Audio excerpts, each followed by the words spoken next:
Sì, diciamo innanzitutto per noi è stato un onore avere qui il nostro Presidente.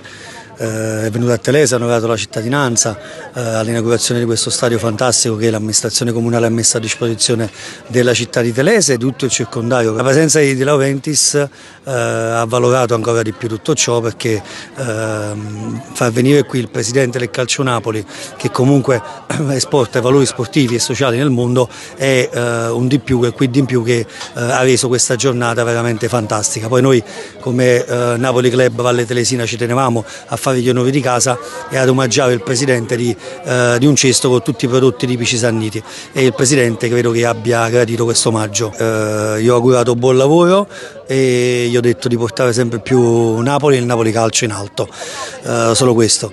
Cosa vi aspettate? Ci aspettiamo con la venuta di Conte che sia un'annata importante.